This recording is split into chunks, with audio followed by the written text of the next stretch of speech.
J'ai eu deux phases dans ma vie de chercheur sur les structures familiales. Phase qui commence en gros peut-être au fin des années 70, début des années 80. Un jour, j'ai eu une illumination, j'ai vu que la carte du communisme achevé des années 70 s'inscrivait dans la carte d'un type de structure familiale particulier, parce que famille communautaire, le père, ses fils, de grosses associations. Et à partir de ça, j'avais développé un premier type d'analyse de type structural dans lequel je partais d'une typologie des types familiaux, je classais les régions du monde, mais c'était un modèle structural. En gros, j'avais un jeu de petites boîtes familiales et puis je logeais dedans d'autres variables et des variables de modernisation. Donc ça permettait de voir d'expliquer la diversité des rythmes et des trajectoires de modernisation par une sorte de diversité initiale des types familiaux. Ça marchait très bien, je ne redis rien de ce que j'ai fait, je pense que c'était super découverte, inspiré par des travaux antérieurs, c'est-à-dire Peter Laslett, qui était le pape, c'est le type qui a, enfin je suis bien tombé, hein, c'est le type qui a relancé les études sur la famille, c'est lui qui avait découvert que la famille anglaise du XVIIe siècle était nucléaire, et qui avait émis une première hypothèse, si on peut dire, de nucléarité générale. Alan Macfarlane, qui a été mon examinateur de thèse à Cambridge, avait émis l'idée d'un rapport entre la famille anglaise et le développement industriel spécifique, le libéralisme anglais. Et donc, en un sens, ce que j'ai fait, c'est j'ai généralisé à l'ensemble de la planète et mis en typologie toutes les formes familiales de la planète. Alors que Macfarlane est une sorte d'anglais typique qui ne connaissait que les Anglais, les Gurung du Népal, et puis qui pensait qu'à partir du Pas-de-Calais, c'était pareil, jusqu'à l'Inde. Voilà, donc il était un peu bloqué dans ses recherches. Moi, ça ne me plaisait pas d'avoir segmenté l'humanité, c'était vrai, mais pas agréable. Et puis j'avais cette question qui m'était posée par certains et par moi-même, comment expliquer cette diversité? C'est ça le sujet de ce livre. Alors à la fin de la troisième planète, Structure familiale et systèmes idéologiques, qui était le bouquin central dans cette phase structurale, j'avais une conclusion particulièrement inepte qui s'appelait Le hasard, où n'ayant pas observé de coïncidence structurale entre les types familiaux, les systèmes économiques, les niveaux de développement, le relief, le climat, j'ai dit ils sont distribués au hasard. Voilà. Et honnêtement, c'est là que mon amitié avec Laurent Sagard, linguiste remarquable, spécialiste des langues asiatiques, m'a quand même donné un sacré coup de pouce. Alors ce qui était formidable, c'est qu'il ne s'intéressait pas du tout au contenu des concepts. C'est de la lecture de cartes, ça s'appliquera à n'importe quel type de carte. Donc, il me dit, tu vois, là, tu as un gros machin au milieu, rouge et marron, qui semble appeler famille communautaire, exogame ou endogame. Et puis, là, tu vois, tu as des deux côtés, sur le Japon et l'Allemagne et la Corée, tu as deux petites taches vert foncé, symétriques. Alors, pour un linguiste, ce genre de carte, c'est transparent. Ça veut dire, principe du conservatisme des zones périphériques, l'interprétation d'une carte comme ça, c'est que il y a eu une époque où tout l'espace était rempli par le caractère périphérique, on peut appeler A, ou dans ce cas précis nucléaire. Et puis, l'espace était comme ça. Et puis, il y a eu une innovation centrale communautaire qui s'est répandue vers la périphérie, mais qui n'a pas atteint l'ensemble. Et donc, sur la périphérie, vous avez des petites flaques de poches isolées qui sont les traces du système ancien. Vous pouvez jouer à ça vous-même avec n'importe quelle variable. C'est-à-dire, par exemple, je donne dans ce bouquin l'exemple des maisons à colombage, à pans de bois. Donc, vous allez en retrouver en Bretagne, en Normandie, dans le sud-ouest, en Alsace, un petit peu à Troyes, il y a une poche. Et puis, dans le reste de l'espace, vous aurez des maisons de pierre. Et donc, alors, si vous êtes dans un modèle structural qui, en l'occurrence, ne va pas du tout être opérant, vous allez vous lancer dans la recherche de traits civilisationnels communs aux Alsaciens et aux Bretons, mais que les gens du bassin parisien n'auraient pas, aux Toulousains et aux Normands, alors que si vous êtes dans un modèle d'analyse des processus de diffusion par le conservatisme des zones périphériques, vous dites, c'est très simple, oui, ces maisons à pans de bois sont les restes du système ancien. En fait, on le savait au départ, les maisons à pans de bois, c'est la technique de construction du bas Moyen-Âge. Mais si vous voulez, c'est typiquement. Moi, personnellement, j'ai ma conversion ultime au conservatisme des zones périphériques, ça a été associé au phénomène punk, né en Angleterre, mais j'ai vu un jour, ça a totalement disparu, enfin en tout cas des régions d'Angleterre que je fréquentais. Et un jour, j'ai vu un punk à Périgueux. Je me suis dit, ça c'est bon, conservatisme des zones périphériques. Voilà, vous voyez. Donc, mais on peut le faire avec n'importe quoi. Vous pouvez vous amuser à lire l'histoire dans l'espace. La typologie de l'invention de l'Europe, c'était un dérivé de la typologie de Leplay, hein, sociologue de la famille. Donc la typologie de Leplay, c'était famille nucléaire, papa, maman, les enfants, qu'il lui appelait famille instable parce qu'il n'aimait pas. La famille souche, ça c'était son idée, son concept. Alors lui, il était tombé amoureux de la famille souche, c'est-à-dire de ces systèmes à héritiers uniques. Donc c'est type du sud-ouest de la France, de l'Allemagne, du Japon, de Corée. Ça a été très fréquent, mais je vous trouve des types souches polygames en Afrique à l'appel, si vous voulez. Et puis, son troisième type, c'était ce qu'il appelait famille patriarcale, et c'est ce que j'appelle, moi, famille communautaire patrilinéaire.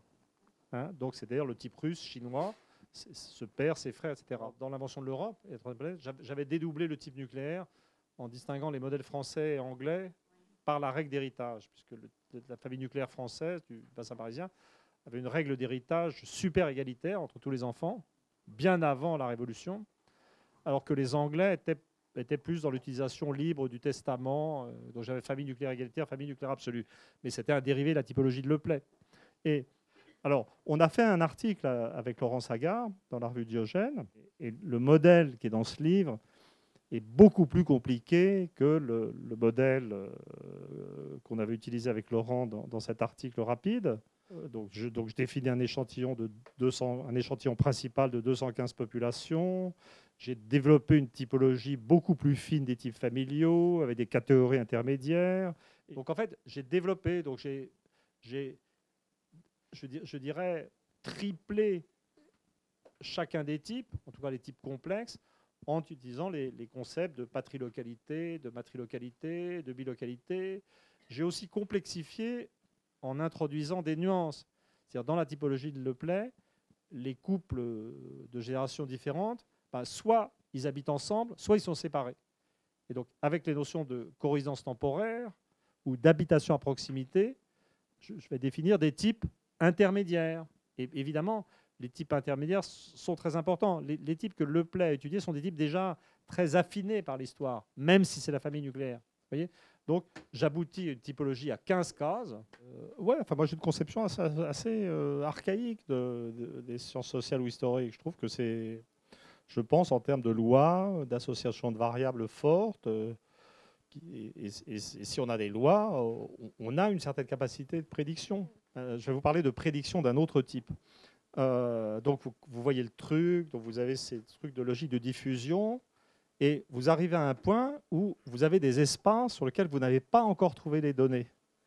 Mais d'après la position de cet espace, en fait, vous pouvez prédire ce que vous allez trouver. Vous voyez, je vais vous donner un exemple. Je n'avais pas de données sur la Nièvre. Vous sentez ce truc-là, vous voyez la position, vous voyez bien que c'est dans un angle mort politico-civilisationnel. Vous dites, ah ben, il va y avoir un type. On risque de trouver un type familial archaïque là-bas. Donc, j'obtiens, je crois que c'est la seule fois où j'ai obtenu des crédits de mon institut de recherche pour faire quelque chose, et j'envoie un étudiant breton, génial, que je cite d'ailleurs dans ce bouquin à propos, qui avait un type qui s'appelle, je ne l'ai pas vu depuis longtemps, et puis il ne fait plus de recherche, qui s'appelle Éric Le Penven, donc son nom indique assez que c'est un authentique breton, et je l'envoie sur crédit INED dans la Nièvre, aux archives départementales de la Nièvre, en lui disant, tu vas trouver, à mon avis, ça va être des gros ménages avec un système de parenté bilatéral, une famille communautaire, pas centrée sur les hommes. Hein, bon, c'est l'un des jeux, toi. Plaf, il l'a trouvé. Et à vrai dire, le test de ce qu'on a compris, c'est la capacité à faire des trucs comme ça. C'est-à-dire, si vous êtes en situation, vous pouvez dire, ah bah, on va aller à un endroit, c'est comme l'histoire du mec, la planète manquante. Vous savez, à partir des lois de la gravitation, il manquait une planète. Et donc les mecs cherchaient, ils l'ont trouvée. pareil, la démarche du livre, c'était de comprendre. C'est là que Le Penven, ce jeune chercheur breton, m'a beaucoup aidé. C'était d'arriver à échapper à la typologie de Le Play. Ce que très peu de gens réussissent. Moi, je suis resté là-dedans très très tard. Alors, ce qui est formidable, c'est qu'une fois que vous avez les typologies, vous êtes libéré de phénomènes de cécité. Parce que tant qu'on a la typologie de Le Play, on ne peut pas voir le système nivernais. Parce que le système oui, le système nivernais est bilocal. Vous avez des grandes familles. En fait, c'est toute la bordure nord-ouest du Massif central qui est communautaire, mais pas comme l'entendait Le Play. Et avant d'avoir échappé à la typologie, je veux dire, quand on n'a pas la typologie, on se rend capable de ne pas voir les données. Et donc, ensuite, ayant, dans les chapitres introductifs, défini cette typologie complexe, défini cette carte globale, je fais une étude régionale par grande région du monde. Donc, j'ai commencé par la Chine, mais parce que la Chine me donnait le bon recul temporel. Ni trop long, ni trop court. 2 millénaires, un peu moins de 2 millénaires, c'était bon. L'Europe, c'est une histoire très courte. C'est d'ailleurs l'un des aboutissements, l'un des résultats du livre, c'est que l'Europe a à peine une histoire de développement de ces types familiaux. Donc l'Europe, c'est trop court, on n'a pas la bonne échelle. Le Moyen-Orient, c'est tellement long qu'on devient fou, quoi. On démarre à 3000, 3300 avant l'ère commune. Donc je commence par la Chine. Pour la Chine, je définis une séquence visible, famille nucléaire, pressentie plus que vue, famille souche, une première complexification et première apparition d'un principe de prédominance masculine, imparfait, généralement héritage par le fils aîné, patrilinéarité de niveau 1, et puis passage à la famille communautaire, et puis patrilinéarité de niveau 2, là tous les garçons héritent et sont symétriques, et puis patrilinéarité de niveau 3, c'est au bout d'un certain nombre de siècles, ou plutôt de millénaires, le statut de la femme devient vraiment très très bas. Dans chacun des cas, j'utilise la même méthode, c'est-à-dire je démarre dans chacun de ces sous-ensembles, si je peux, par une analyse géographique des systèmes familiaux dans la période la plus récente, mais ayant fait ça, chaque fois que je peux, et on peut toujours dans le cas de l'Eurasie, dans les sociétés d'agriculture, j'introduis ce qui existe de données historiques. Donc vous prenez le cas de la Chine. Vous pouvez définir, si vous prenez le cœur de la Chine et communautaire, règles d'héritage entre les garçons, exclusion des femmes, antiféminisme totalement dément, aujourd'hui encore et encore plus, on pourra en parler si vous voulez. Et puis, mais sur le pourtour de la Chine, vous voyez soit la famille souche, des règles d'héritage inégalitaires, soit des traces de famille souche. Donc là, vous voyez qu'il y a eu une époque où l'ensemble de l'espace avait dû être souche, avant la famille communautaire. Et si vous plongez à ce stade dans les documents historiques, vous allez trouver effectivement, pour la Chine centrale historique, ce qu'on appelait le milieu, c'est la région de la notion empire du milieu, ce n'est pas parce que c'est le milieu du monde, c'est parce que c'était le milieu des civilisations chinoises, vous allez trouver vers 1100 avant l'ère commune l'émergence de règles de primogéniture dans l'aristocratie et sans doute aussi dans la paysannerie. Et puis plus tard, vous allez trouver vers le tournant, un peu après le tournant du début de l'ère commune, autour, vous allez trouver les signes manifestes d'une symétrisation du rôle des frères et l'émergence de familles communautaires associées à l'Empire. Mais pour expliquer tout ça, je dois rentrer dans un modèle extrêmement complexe où je montre que le principe patrinaire de niveau 1 de la famille souche est passé aux nomades de la steppe, qui en ont fait une adaptation spécifique en gardant la famille nucléaire, c'est-à-dire une famille conjugale dans chaque tente. À partir de ce moment-là, c'est le moment où les nomades de la steppe commencent à devenir agressifs et efficaces, le début des invasions uniques, des Huns, et puis ça continue en fait jusqu'aux Mongols.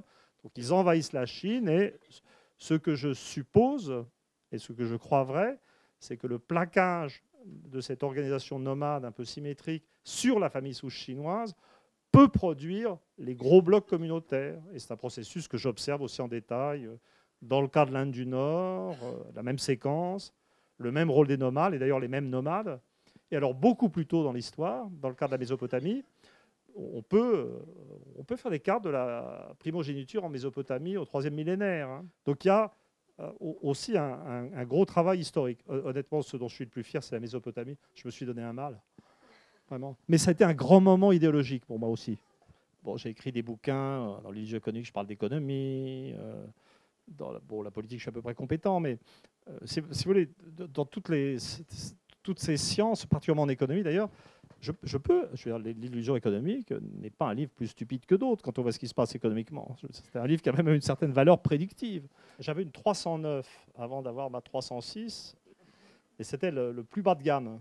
C'est celle qui avait vraiment rien dans le ventre et qui se mettait à vibrer à 130. Et en fait, quand je faisais de l'économie, je m'identifiais à ma 309. Vous voyez, je vibrais à 130. Je sentais que j'étais à la limite de mes compétences. Les structures familiales, ce n'est pas le cas. Sur les structures familiales, j'ai toujours pensé que j'étais une Mercedes. Mais par effet d'accumulation des connaissances. J'ai été très attaqué pour ça parce que c'était un modèle qui était contraire à l'esprit français. L'esprit français, c'est l'homme universel. Et il y a une certaine confusion en France entre la notion d'homme universel et la notion de système social universel. Moi, je pense que l'homme est tout à fait universel, mais que les systèmes sociaux, familiaux sont assez divers. Non, le système archaïque, c'est la famille nucléaire. Donc, ça donne la thèse la plus invraisemblable du bouquin. Donc, vous trouvez la famille nucléaire sur toute la périphérie. Donc, vous allez découvrir ce truc.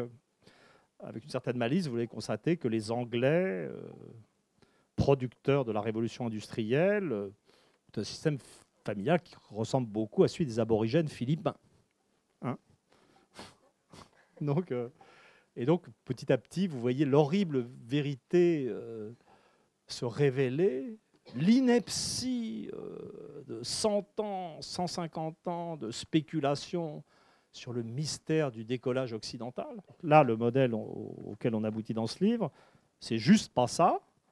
C'est-à-dire, vous avez la famille nucléaire partout au départ, et quand vous êtes dans un système familial nucléaire, vous allez voir, je suis un bon libéral en un sens, enfin au niveau familial en tout cas, et ben, vous êtes dans un de ces systèmes où les individus sont assez libres, les hommes et les femmes différents mais égaux.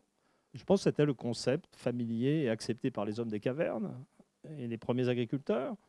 Et puis vous avez quelque part au milieu du monde, dans ces populations, en Mésopotamie, vous avez des gens qui inventent l'agriculture, qui inventent la ville, qui inventent l'écriture, qui inventent l'État, qui inventent tout quand même.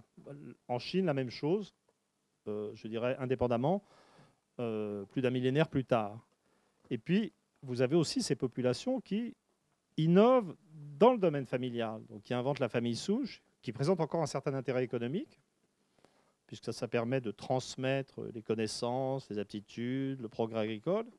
Puis ensuite, vous avez l'innovation communautaire qui présente un certain intérêt militaire, mais qui produit, avec abaissement du statut de la femme et enfermement des hommes dans une structure complexe, je dirais infantilisation, non pas simplement des femmes, comme je le croyais, mais aussi des hommes.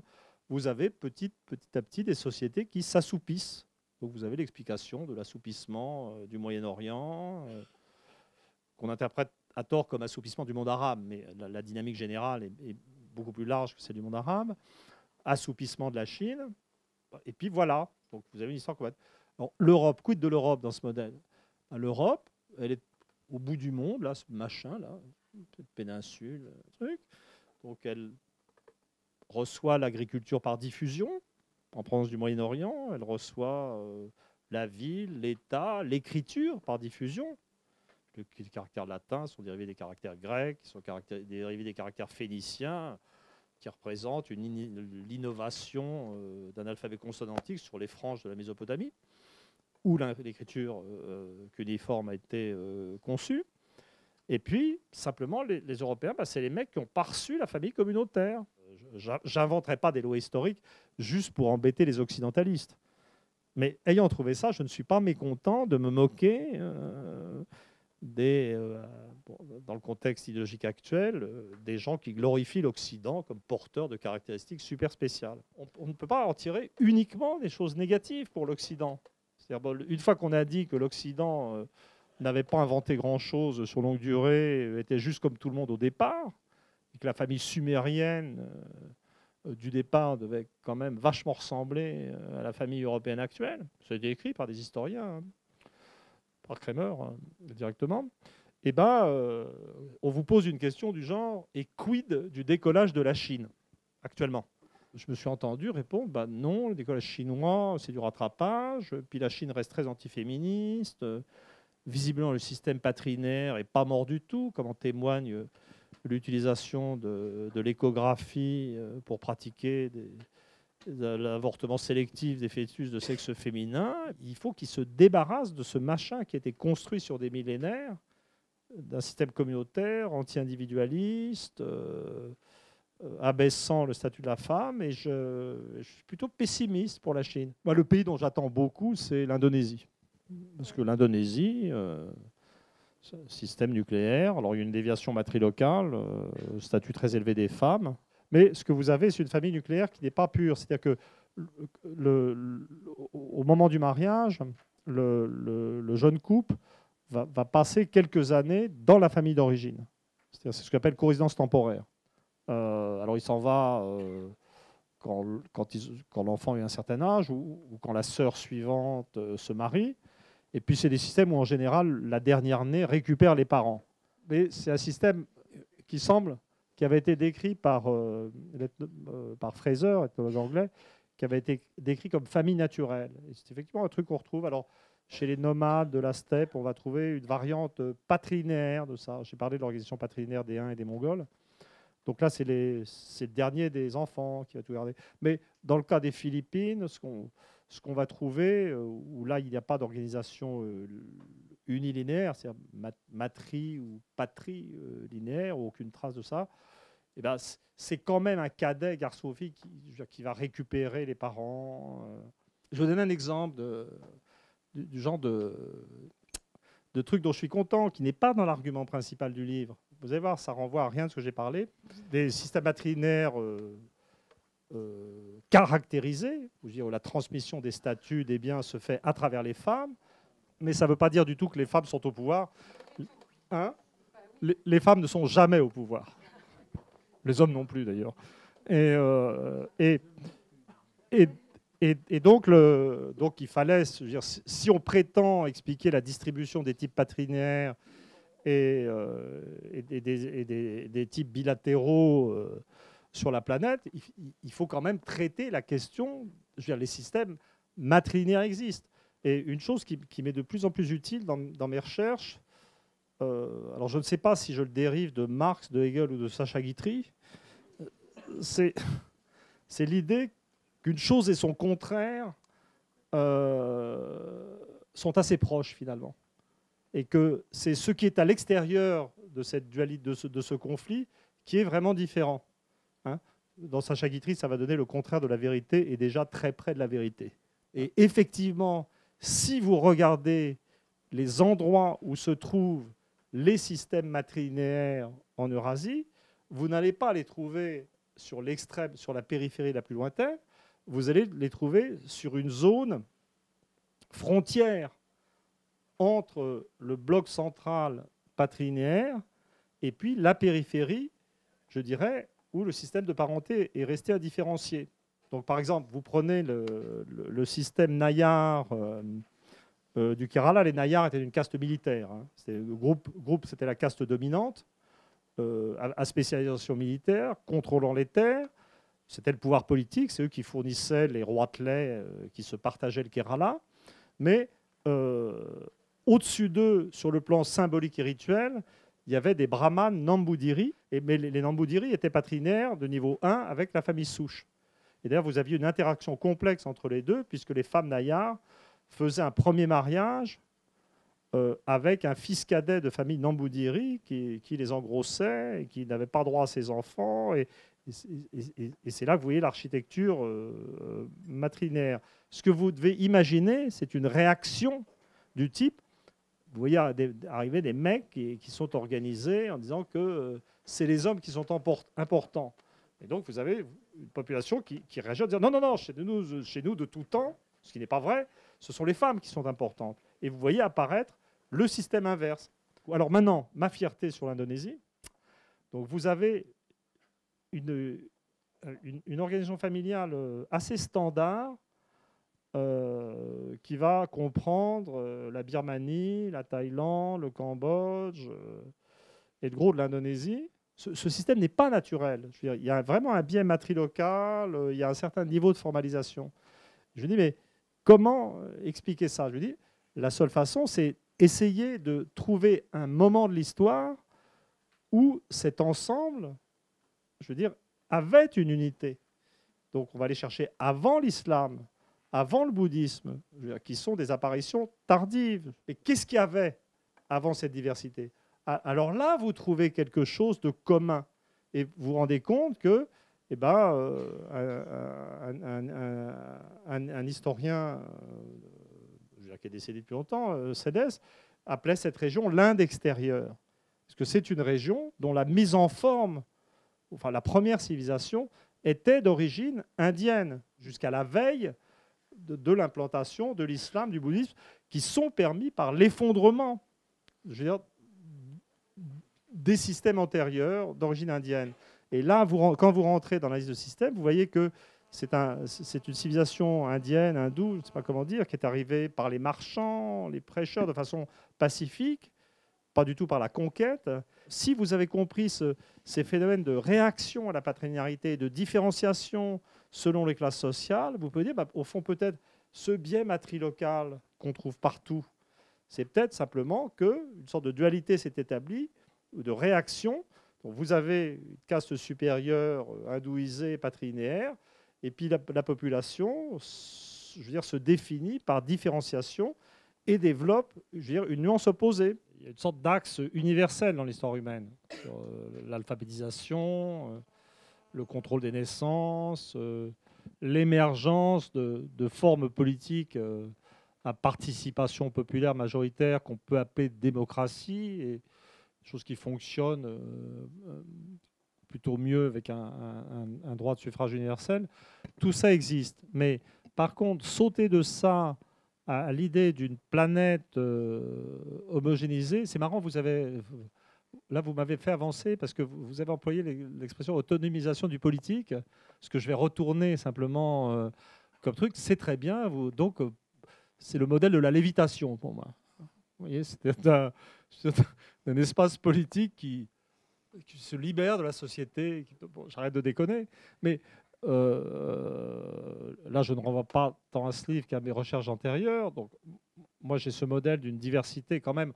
On entre dans la modernité récente, parce que les Romains avaient leur modernité, les Grecs avaient leur modernité. La modernité pour les Grecs et les Romains, c'était de considérer que tous les peuples qui n'avaient pas abaissé le statut de la femme étaient des barbares. Hein. C'est ça le truc. Donc, il y a d'autres modernités. Mais pour notre modernité la plus récente, je ne la vois pas effaçant toutes les différences. C'est d'ailleurs, et l'hypothèse de l'effacement des différences est ce qui a produit cette espèce de monstruosité qu'est l'euro, fondée sur la base que les Allemands et les Français, c'est la même chose. Je vais vous donner un dernier exemple extrêmement simple sur ce problème de la non-convergence. Alors, la baisse de la fécondité est universelle.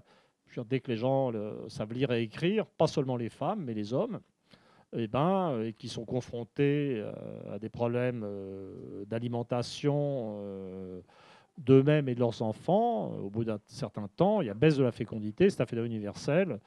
Ça commence, il y a des délais, il y a des décalages, mais je veux dire, c'est partout. Mais vous allez plus loin et puis vous vous intéressez aux pays qui ont leur révolution démographique bien derrière eux, et puis vous regardez les planchers de fécondité atteints. Hein, prenez les pays d'Europe. Alors jusqu'à très récemment, on pouvait dire il n'y a que la France qui est un peu spéciale parce qu'elle est restée à 2 enfants par femme, et puis tout le reste du continent est implosé. Donc là, il n'y avait rien à expliquer, juste de dire que les Français étaient bizarres, quand vous n'avez qu'un cas. Mais ce qui s'est passé dans les dernières années, c'est qu'on a vu la fécondité se remettre à des niveaux quasi français sur l'ensemble de l'Europe du Nord-Ouest. Le Royaume-Uni est à 2, la Suède doit être à 1,9. Et en fait, il y a une carte d'une fécondité que je qualifierais de raisonnable. Et puis vous avez l'Europe entre le Portugal et le Japon. Voilà. Ou disons l'Occident entre le Portugal et le Japon, que nous considérons dans ce contexte comme le pays de l'extrême Occident. Mais c'est tous les trucs intermédiaires, hein. L'Espagne, l'Italie, l'Allemagne, tout l'espace germanique, en fait, le gros des pays de l'Est, la Russie, la Corée doit être à 1,1, vraiment très très bas, et vous avez tout un espace à la fécondité implosée.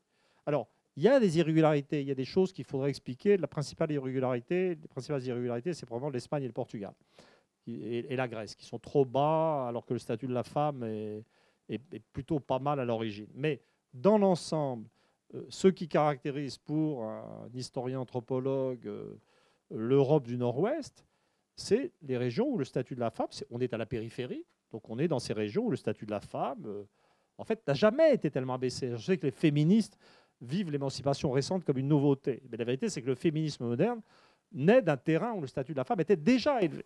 En fait, quand on rentre dans le détail de la mécanique, on se rend compte que les régions qui arrivent à se reproduire, c'est celles où les femmes peuvent concilier activité professionnelle suffisamment intéressante et reproduction.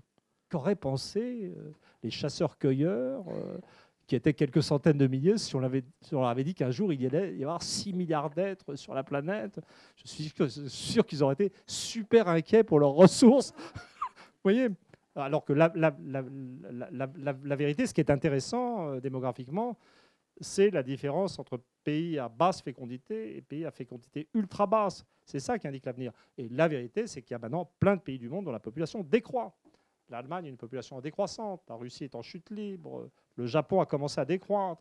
Et je vous garantis qu'une société comme la société française, avec un indicateur de fécondité, pas juste conjoncturel, de descendance finale, de 2, face à une Allemagne qui est à 1,4, c'est 2 mondes, c'est 2 destins.